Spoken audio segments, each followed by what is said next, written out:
Gentlemen, the time has come once again to discuss things.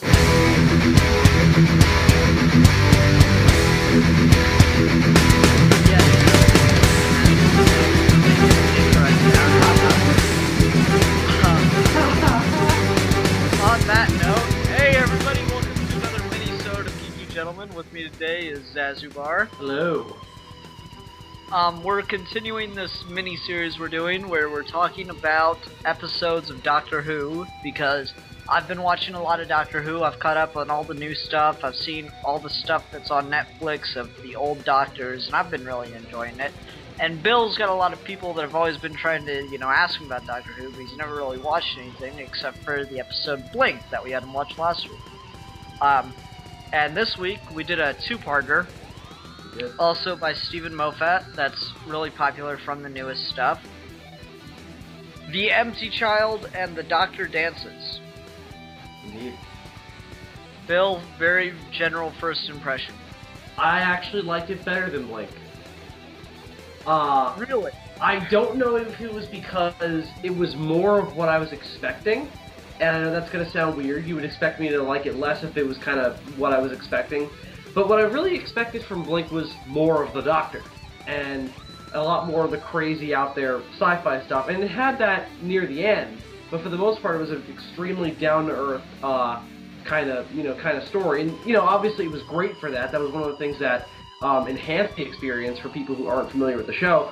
But now that I got a taste of the Doctor's character and a little bit of the Doctor's world, I wanted to see more. And this episode gave that, these two episodes gave that to me in droves. And just overall, I thought that I was almost more intrigued about the Empty Child thing, because it was like, with the Weeping Angels, you kind of knew that there was something monstrous behind the actual statue. And even then, of course, I'm not knocking that episode at all. Everything about that was still great. But this one I didn't see coming at all. I had no idea what was going on with these things, the Empty Child. And it was just, the reveal, I was like, oh my god, that is incredibly awesome. And I just thought overall the episode was really, or the two-parter, excuse me, was just really, really great. Really great, kind of getting deeper into the Doctor's world. So I think the sequence you're showing these to me in is really, really strong, because it's like you're getting deeper and deeper into the Doctor's world. Alright, cool. I'm glad. I really do like this episode. I think it is Christopher Eccleston's better episodes. We're just gonna call it episode for the sake of consistent language, because I mean it is essentially one episode, right? Just stretched out. Anyway, no, this is, in my opinion, Christopher Eccleston's best episode. The thing about the new series, from what I've seen, I like all three of the Doctors. Don't get me wrong. Tennant is my favorite, but I think Eccleston has had the best episodes of the new stuff. I'll say this, I liked him a little better than Tennant. Well, you don't get to see as much of Tennant. Right, yeah, I know. But based on first impressions, I like Eccleston's Doctor a little more, but that's just based on first impressions. Yeah, that's fair enough. Tennant didn't. It's not his strongest stuff in Blink, but it is some of his more memorable just lines in Blink. Oh, sure. Yeah, sure. Just the timing, whiny. Anyway, I love Tennant's approach to the character, and the reason for that is he was a fan of Doctor Who his entire life. Right. So when he finally got to play the Doctor, he was like a big fan of Doctor Who. So when he finally got to play the Doctor, he incorporated elements from every single one before him. So you kind of got this, like, narrative of the Doctor with his own spin on it too. But Eccleston, not to discount Eccleston, he is great in this, particularly when he gets angry or when he's annoyed with something. Yeah, you can really see that build through. Yeah, actually, I watched a little bit of a couple episodes before this, Dalek, and that scene with him talking to the Dalek was just amazing, and that was a perfect example of that. It was so well written and well acted. I was just really in awe of how one guy who's playing a guy who's not really even a guy can yell at a mechanical object. I was just really in awe of that. So, yeah, I agree with you. Now let me ask, how much of Dalek did you see? Not even the first 10 minutes. Oh, okay. Huh. Interesting then. Alright, because I was thinking of putting that on the list, but I want to jump ahead to Smith after this one. Anyway. I'm debating what to do with Smith, is the thing. Should we alright, just while I'm thinking about it, should we continue with MoFat, or should we go, or is it okay to break the MoFat? Oh, it's fine, whatever you want to do. I'm totally okay. Whatever you want to do. I think we're gonna watch 2 Matt Smith episodes then. Yeah, that's the idea right now. Anyway, but we'll get back into that at the end. Mm-hmm. So, alright. Now, what'd you think of how they presented the, explanation for this? Because they seed it really early on, and it seems like it's kind of just throwaway alien technology, very much like, the cloak and the tractor beam are in this. But then when you get the reveal of it, how'd you feel about that? I was just, as I said earlier, I was in awe of it. I thought it was really, really cool, and I thought, it was so... And this is the thing I'm starting to notice about Doctor Who, is the explanations for these sorts of things are so out of left field that it's awesome. Like, in any other show, I don't think it would work. Maybe in Star Trek, I haven't seen enough of Star Trek to say that, but just the way Doctor Who presents it, it's just such a... When they give explanations like, oh, there are these little nanobites or nanogenes or whatever they're called in the air that, fix body parts, and then when they found some kid with a gas mask on with these specific injuries and was dead, it makes perfect sense. And, it was awesome because it was so clever and well thought out. And you're right, the episode does play with it very early. It sets up everything it needs to set up in perfect pacing, and it just gives it to you, and it's awesome. And again, that's another thing I'm noticing about the show is the pacing of each tiny clue to the ultimate reveal is so well done. And it's another thing that really distinguishes Doctor Who from other sci-fi shows, again, based on what I've seen, is how well paced the reveals are. And I just thought that, I had no idea what the hell was going on with that thing when they first show it, what the empty child is with the gas mask, and it's connected to the flesh and the injuries and all that, but, as they very slowly begin to reveal it, even then it didn't make any goddamn sense. It wasn't until the Doctor, put the pieces together that we put the pieces together. So yeah, he's very good at, for as, super intelligent as the Doctor is, or at least is billed to be in the show, I should say. Yeah.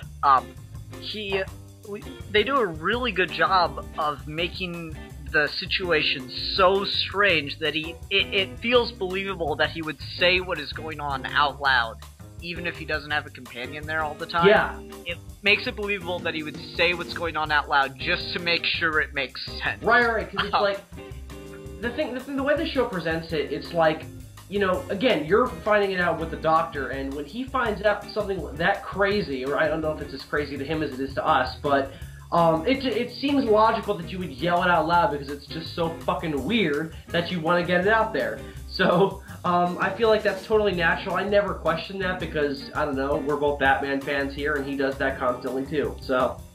Yeah, I don't know, my biggest problem with this episode, just personally, is something that I notice happens quite a lot in Doctor Who that bugs the crap out of me. And I brought this up when we did that first video on Doctor Who that you weren't there for, Bill, but he says that's impossible way too much. Yeah, I don't know, it didn't bug me. Again, I'm not as familiar with the Doctor's world as you are, so I don't know the extent of how, impossible some things are. Well, no, the reason for it is it's just he sees something that happens, and he's like, that's impossible. But when he's hanging out with, and to be fair, it is very fucking weird, what the things he says that for, but still. But then when he's hanging out with a human or whatever, and they go, that's impossible, he goes, oh, you humans. You always think everything's possible. Like, come on, man. Well, come on. I think that's kind of, based on what I've seen, that's kind of part of his problem character-wise, is that he's a little bit arrogant and kind of a hypocrite in that regard. In that, it comes off at some points that, like, even when he doesn't know what's going on, he makes a big deal out of the fact that he doesn't know what's going on. But, you know, when someone else does, he acts like he's above them. I don't know, I feel like, again, the sense I'm getting from him that's kind of supposed to be part of his character. And I don't... Well, that's, it's been debated as to why he takes companions, and, in an episode, Matt Smith says, I grab companions because I'm vain. Now, to be fair, there were certain circumstances that would make him say that as opposed to other answers, but it's not too far out there. He takes human beings because he likes to have someone admire him. And that definitely seems like a possibility in terms of what I've seen, because he is in some ways a hero, but at the beginning, you know, at the end of the day, he is kind of out for himself a little bit. I was going somewhere with what I was going to say, but I forgot it, so talk. Okay, banana. I like, that's the other thing that I think Eccleston did probably, I think that was his best thing, is he had this great ability to do throwaway lines, but they spoke so well to the character. So it's you know, to the writer, but also to the actor's extent, because other actors wouldn't have the right way to deliver the line. Sorry. Like, the one in this is when when he's like all happy that everyone didn't die for once. Oh, yeah. And he's sitting there, he's all cheery, and she goes, you're as cheery as Father Christmas. He's like, how do you know I wasn't read by school when you were 12? What? Nothing. That was just, I thought that was so brilliant, because who else has the ability to be Santa Claus? Yeah, for sure. It's just, I like that idea. That was something Eccleston did a couple times in this episode. You know, he sits there, he's telling Jack why he gave him a banana instead of his gun, and he's like, well, it's a healthy source of potassium. Yeah. And the thing I'm noticing about his doctor, as opposed to what I saw of Tennant, was that he's a lot more playful, I think, than Tennant was, again, in what I've seen of him. And even still, he was, I think that's just part of the character from what I've seen. But even still, I like Eccleston's doctor, you know, a little bit more because of that, because he's almost like a wide-eyed kid who's also really super intelligent. And that's, because the thing is, Tennant had his moments where he was playful. You know what, there is a werewolf episode with Tennant and Rose. We'll probably watch that just to, she sticks around beyond Eccleston. I didn't even think of that. Yeah, she does. Well, I have a question about Billy Piper in a second here then. But there is a werewolf episode with Rose, so we might watch that so you can see, you know, Doctor's playful side a little bit, from Tennant's point of view. But no, just, the thing is, Eccleston did that from time to time, but he turned at the drop of a hat compared to the others. Yeah, he seems a lot more emotionally bouncing all over the place, I guess is the word. Mood swings abound.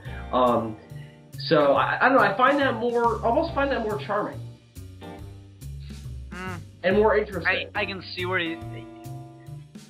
the thing is, the playfulness is an act. Well, sure, but it's fun to watch.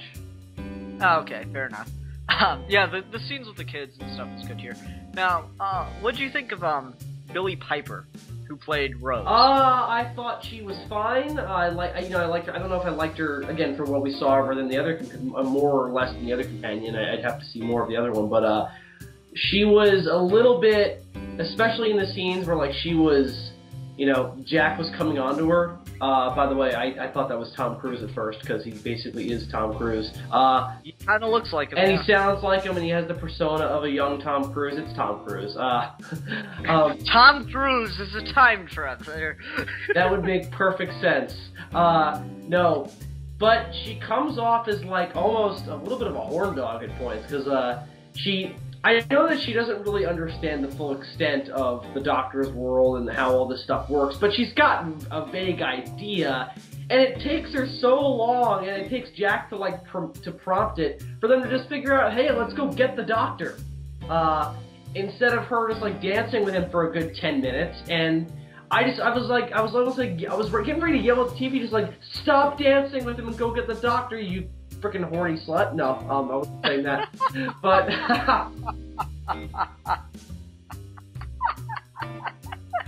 Wow. Okay. no, I wasn't saying that. But I was a little bit like her character. From what I saw of her, again, she can be a little frustrating at points. The thing is, Rose, in my opinion, got a little annoying because, alright, they keep her on for 2 seasons, or series, because it's British, and then she goes away and comes back briefly in the 3rd. Huh. Which, I think she got hung on too long, and, you know, that will they, won't they thing just gets old to me. Yeah, for sure. That being said, they do end her character in a really satisfying way. Yeah. Now then. Alright, so Captain Jack, how about the reveal with his character? I thought he was a version of the Doctor. Really? Yeah, because, you know, that little girl says... No, little girl, she was a freaking 21-year-old girl, but, she was, you know, when she says we have to go see the Doctor to Eccleston, I was like, oh, so is that other time travel like supposed to be another like a past version of the Doctor? And apparently he was.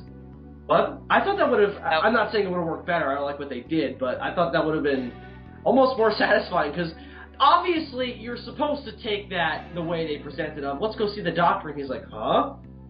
And obviously you're supposed to take it like, oh, maybe there's another Doctor, and then it's just some old British guy with a cane. No, I mean it's an actual Doctor. Yeah, I know, but it was like the way they presented it. It seems like such a bigger. Yeah, I mean obviously. It's Ian. Here's the thing: it's supposed to come off as a joke later on, but in that scene, it's played so seriously. Like it's almost like you're supposed to think that like the Doctor is somehow involved in this without his knowing about it, and then it's just a joke. And I'm like, that's disappointing. Oh yeah, I admit that too. Again, I love what they did with everything, and you know, and how everything worked out. But that was one point where I was like, "Why did you even bother?" Because now I'm pissed. I didn't think of that personally because they don't use that too much, but that's something that happens from time to time. People will they do that like at least once or twice a season. They do that. Yeah. Just because it's the Doctor, it's such an ambiguous term, and I think that's kind of an interesting thing to play around with, you know? Yeah, for sure. But in this case, it was played a certain way at first, and then the payoff for that line was not what I expected. Okay. Well, no. What I was asking about is how'd you feel about like the way in which they revealed Jack's pansexuality? What do you mean? The fact that he's, like, bi or something? Oh, no, he's not bi. Because I got that sense. That's what they said. No. That line when Rose and the Doctor are talking while Jack's gonna go try to distract the guard. Yeah. He's not just bi. Anything with a pulse, Bill. Oh. Okay, I see. Oh, man. Oh man! All right, yeah, I got that sense, and I was like, this episode has kind of some gay undertones. I'm not saying that it's a problem or anything, but I did not expect it. So I was like, there's some gay undertones here, especially when he says I woke up with both of my executioners. I'm like, all right. I hope, I don't know what's going on there, but I hope the episode explains it. And then they didn't, and I was like, oh. Oh, they only had like 2 minutes left. No, for sure. I'm just kidding, but I didn't even realize that. That's crazy, and that's also... No, you didn't. You didn't hear what he said about that? He was like, "Well, once you guys go out into the stars." Well, no. I didn't think that meant that he would do like dudes too, or like not distinguish between both. But I guess that it makes perfect sense, and it's really it seems like a very Doctor Who-ish kind of thing, but it's still it threw me for a loop for sure. Well, the thing is the way I think I heard it was Jew. Yeah, I think it was the Jew that told me is like Jack Harkness is like James Bond if he doesn't distinguish. Yeah, that's fair. Yeah. Because you got that kind of feel from him. He's the American Bond from the future. Yeah, the American space traveling Bond. Exactly. No, there are a couple other things. Alright, so the visual effects in this, like we talked about it with the Weeping Angels, we think visual effects are the best when they're, light. Yeah, and in this episode they were a tad excessive. I thought that at points it looked like a video game, especially in the bombing scenes. I'm not going to knock it too much because it's on TV and they kind of had to show that. So, but just in terms of, comparing it to something like The Weeping Angels, which is such a brilliant episode but also really simple, it made great use of its, its medium being on TV and not having an excessively huge budget. This episode felt like it should have been, a bigger budget with some more, competent CG. There were points where I was like, oh, I'm playing Call of Duty 1. Okay, no, but I was like, yeah, I admit the Blitz did look pretty crummy. But what I was wondering about, what did you think of the transformation of the Doctor? The characters into the Empty Child. It looked okay. It didn't look as bad. Again, it was clearly CG. It didn't look as bad as the bombing raids, but it still looked a little funky.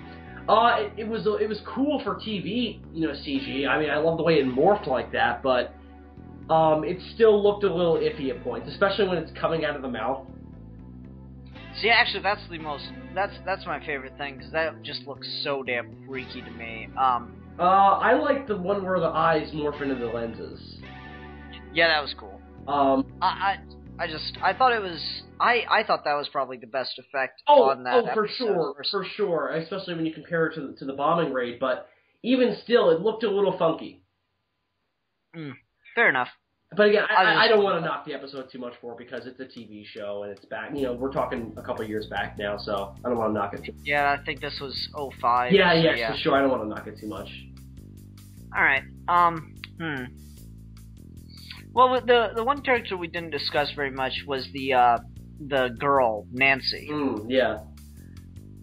How did you feel about her character arc in this, and the way? Like, I think the scene that really